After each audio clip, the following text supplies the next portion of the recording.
چې تاسې دا سفر ته هدف یې څه دی او هغه پخواني صدر اعظم صاحب چې تشریف راوړی وو د هغه د خبرو چې کړي د هغه ملاتړ دی او زموږ جناب ملا برادر اخوند صاحب چې تللی وو که د هغو د خبرو کم دغه دی چې په دې کې موږ ته هغه وختي معلومات راکړي. Bu safardan asosiy ko'zlangan maqsadingiz qanday?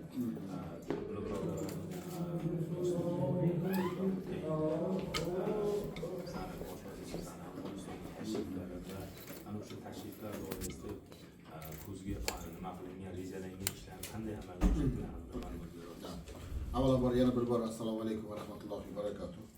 Aynan shu yili Afg'oniston bosh vaziri Mulla Birodar O'zbekistonga kelgani juda katta bir ijobiy turtki bo'ldi biznes vakillari uchun va bugun mana shu biznes vakillari bilan birga biz bu yerga keldik. Assalomu alaykum va rahmatullohi va barakatuh. Ko'lay sibcha waym د ملا برادر غنی د ازبکستان تر راتګ زموږ د تاجراتو او د تجارتي اړیکو د ټینګېدو کې په ډېر ښه اساس جوړېدلی دی. Bu yilgi asosiy maqsadlarimizdan bittasi bu Afg'onistonda o'zbek va afg'on qo'shma loyihalarini ishga tushirish. زموږ په دې کال کې ډېر مهم یو موخه او هدف دا دی چې موږ نه غواړو یوازې د صادراتو او وارداتو په ساحه کې بلکې په افغانستان کې په افغانستان ځمکه کې د تولیدي دغه شرکتونه او کارخانې او فابریکې جوړېدل. O'zbekiston ham 35 yil ichida o'zini bor mavjud xomashyo bazasini tayyor mahsulotga olib chiqishga 35 yil vaqt ketgan bo'lsa, 34 yil vaqt ketgan bo'lsa, o'sha o'zimizdagi xato, kamchiliklarni inobatga olgan holda Afg'onistondagi bor xomashyolardan tayyor mahsulot ishlab chiqarishni aynan Afg'onistonda qo'yish. موږ 15 کاله کېږي چې موږ دغه زموږ هیواد هم د خامو موادو د تولیدو یو هیواد و. نو اوس موږ دغه تغییر کړی دی او موږ دغه غواړو چې په افغانستان کې د خامو موادو څخه په نه یوازې دغه صادرول بلکې په افغانستان کې د دې دغه تولید کول او د ټولو دغه د خوراکو او د درملو او د کرنې تیار دغه سي محصولات جوړ کړو. Bizim maqsadimiz 4 xil, uzoq 5 xil sohada ishlab chiqarishlarni Afg'onistonga qo'yish.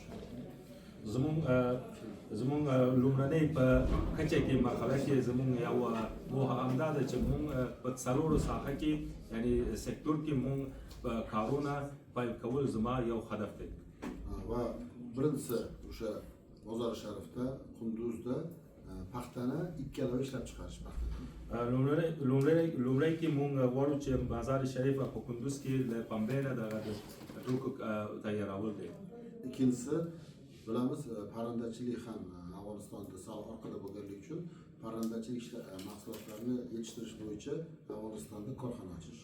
او دویمه موږ غواړو چې په افغانستان کې د مرداري په ساحه کې په سکتور کې د شرکت جوړول.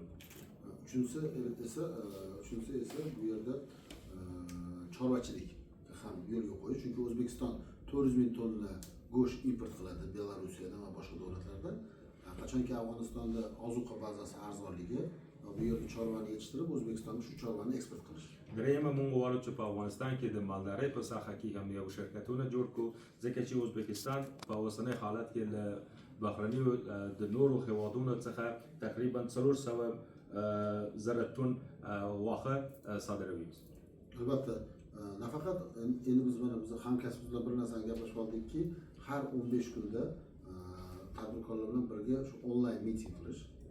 موږ زما انډیوال صاحب مومن صاحب سره اوس یو موافقه کړې ده چې په 15 هر په میاشت کې د 15 ورځو کې موږ یو مخامخ یا کې په آنلاین کې یو لیدنه کتنه جوړ کړو دغه د مسالو په پلي کولو او د دوی د تعقیب کولو لپاره. Chunki bugungi kunda O'zbekistonda tadbirkorlari Afg'onistonda qanday mahsulotlar ishlab chiqarish bo'yicha to'liq ma'lumotga ega emas. ځکه چې د ازبکستان دغه ستر کارخانې او شرکتونه چې دوی فعالیت لري او د نورو هیوادونو ته صادرات کوي واردات کوي دوی دغه په افغانستان کې موجودي شرایط او موجودي دغه د کارمندانو په حق له معلومات بیخي دغه پوره معلومات نه لري. Qancha bu ma'lumotimizni tadbirkorlarga tatbiq etadigan bo'lsak, ertaga o'sha Afg'onistonning eksporti ham keskin ravishda tezroq ko'tarishga turtki bo'ladi. کچری مونږ دغه زمونږ د کارمندانو او دغه د تاجرانو د افغانستان تاجرانو او تولید او محصولات او توکو سره آشنا کو معرفي کو د دوی د همکاري هم ټینګېدو ته یو زمینه برابر شي.